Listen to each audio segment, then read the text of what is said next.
You can make great living from making thumbnails for the YouTubers, graphic designers, or professionals who dabble in the Photoshop. This is your opportunity to start a very profitable side business. For everyone else, I promise you, you will not look at the thumbnails the same way ever again. Welcome to the TohirT channel. My name is Tahir and let's do this. For those of you who've been on the internet long enough, you would remember that videos used to be posted without any kind of thumbnail. The thumbnail would be the screen grab from the video, and there would be like what, maybe 100 videos on the internet that you can just click through and kind of figure out what you want to watch. Today, the game is completely different. According to the Tube Filter, there's roughly 500 hours of video uploaded to YouTube every minute. To put it in perspective, by the time you're done watching this video, there'll be roughly 6 months worth of new content uploaded to YouTube. There's a ton of content out there to compete up against, and you only have mere seconds to make an impression on your viewer as they scroll through the search results in their YouTube feed. So this is why it's so important for you to have the right thumbnail and the right title. There's a talent to YouTube creators. Thumbnail is one of the most unique things about what we do. It's so crazy. If you watch someone do it, you're like, that's not normal. Yeah.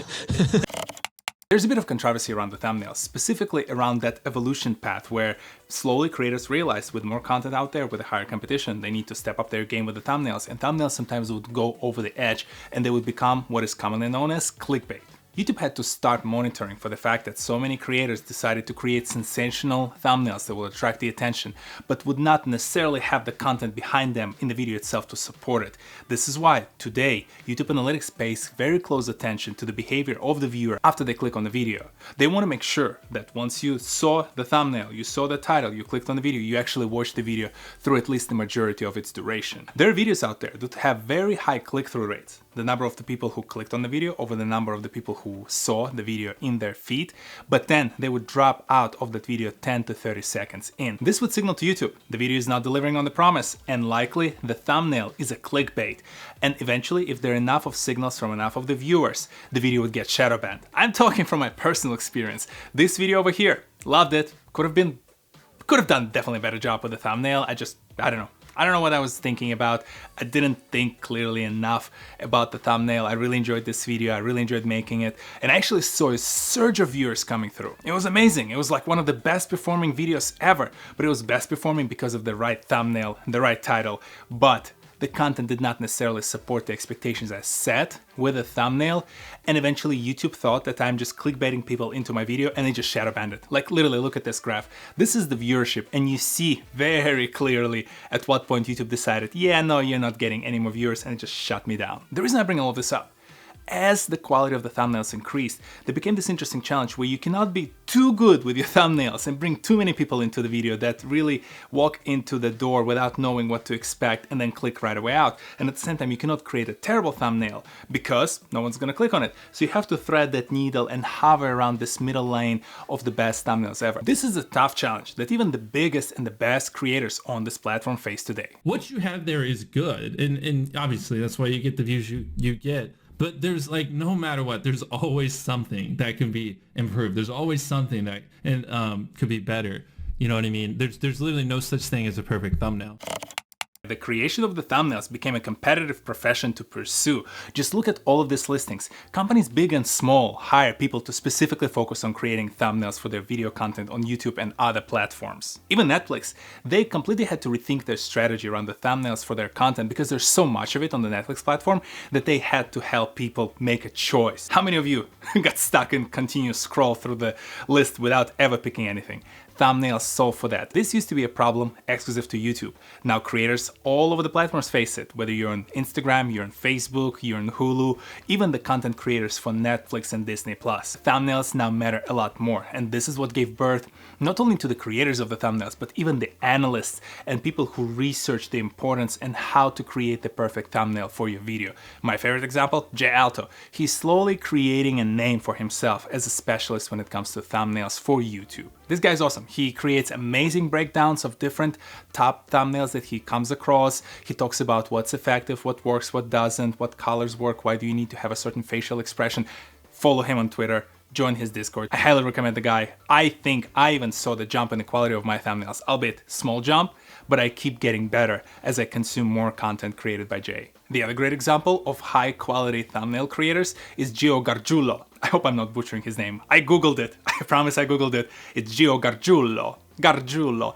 Anyway, he's a very talented 3D artist and photographer, and he doubles in thumbnail creation. He created for the likes of MKBHD, What's Inside, Justin Said. You want to see how advanced the thumbnail game is with this guy? Watch his before and after series highlighted on his Instagram page. This is my favorite example. Gio is killing it. Why share all of this? Think about it very pragmatically. This is a profession. This is a very important profession that is worth the investment of time on your part if you're a graphic creator who wants to partake in this occupation, or if you are in the creator economy, something I mentioned before in this video. A lot of professional roles soon will lead straight to the creator economy, and people from regular corporate jobs will switch over and start working with the creators and within the creator economy. This matters because the videos become more and more expensive. MrBeast is a great example of an individual who spends millions of dollars on every video. And the challenge is, if your thumbnail sucks, no one's gonna click on it. That means that all of this effort and all the money and the time you've invested in the video will never be returned in form of the viewership and potential ROI from the AdSense and other commercial benefits that the video carries. So you have to make sure that thumbnail is crisp and tidy and attracts the right attention. Take a look at MrBeast's feed. Like, you don't have to consume his content, just scroll through his page and look at the thumbnails. It's always this colorful, exaggerated colors, exaggerated facial expression, the plastic face to make sure that the eyes and the teeth are very clear and you can see the facial expression right away. They are created to help the user make that split-second decision. Once they scroll through their feed, they see the video, they click on it, they start consuming the content, and then the video itself does the job and hooks them in and reels them in for the duration of the entire video. This is the trick that everyone wants to achieve between their thumbnail, their title, and the content that they create. Genuinely, even I'm considering right now finding someone to help me with the thumbnails because I think the quality of my content is increasing, but the viewership is not necessarily increasing as fast, and this is because this is a tough place to compete. And I can hear some of you mentioning the names of the creators who mastered the art of the thumbnail face.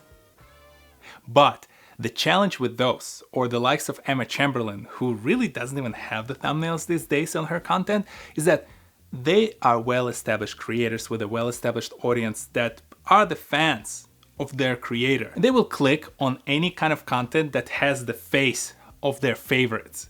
But this is not the kind of approach you can take as a small YouTuber. As a small creator, it's a dog-eat-dog world. As I mentioned, there are hundreds upon hundreds of hours of content loaded every minute. And for you to compete, you only have about a second to make an impression. And the only weapon with which you can combat the others on the platform is the best thumbnail you can ever come up with. If this topic got you curious, if you've been considering working for other creators to make their thumbnails, here's my advice, especially if you're starting from zero. Go and find relatively small creators who are on the up and up. So find the gals and the guys who are like 50 to 250 subscribers. Look for those who have okay to bad thumbnails and start creating thumbnails for them. Don't let them know. Just find a couple of videos, create a thumbnail at your best of your abilities, and just send it to them. Let them know that this is free for them to use. You sign off all the rights. They own the thumbnail. They can do whatever they want with it, and keep doing it for multiple different creators. This gives you practice, but most importantly, it puts you on the radar with some of those creators. Many of them will not respond. Those who will might actually take that thumbnail, put it on their video, and once they see the increase in the performance of that video thanks to the better thumbnail, they will come back to you asking for you to create their next thumbnail. When you start thinking about the rate, think about the amount of time it takes you to create a thumbnail, think about how much you would want to charge per hour of that work, and this is roughly where you want to be. I think to start, a very fair price, especially for the smaller creators, is right around $50 per thumbnail, but obviously that number can fluctuate depending on your skill, the amount of time you spend and invest in the creation of the thumbnail, especially if you need to do some custom work and go and like take additional photos and whatnot. But I think at $50, you'll have enough of people attracted enough to start working with you. Build up your portfolio, create enough of different thumbnails, show the effectiveness of those thumbnails to others, and eventually you can charge more and more. And who knows, at the right rate, this might turn from just a side hustle that gives you a nice chip of change into the actual full-time job.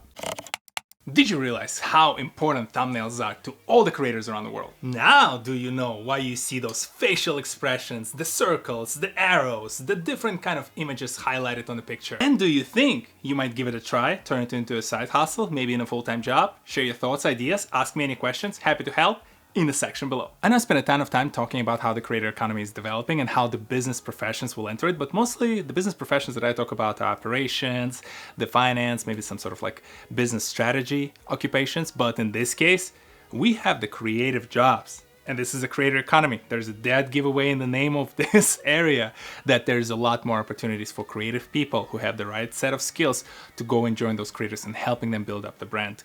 There's limited amount of time. There are only 24 hours in a day. No one came up with a better way outside of Harry Potter how to manage the time and do multiple things throughout the day. So as a lot of those creators grow, the demand for the good thumbnail artists will only increase. And if you want to jumpstart and you want to be one of those people who will be able to become the master of arts of the thumbnail creation, well, now is your time. And if you're curious to learn more about other inspirational creators, other interesting topics and ideas and inspirations across the rest of the creator economy, there's plenty of them on this channel because I'm here every Saturday at 10 a.m. Eastern. Hit that like button, hit that subscribe button, share this video with some of your friends. Here are a few more videos for you to enjoy, and I'll see you in the next one. Peace.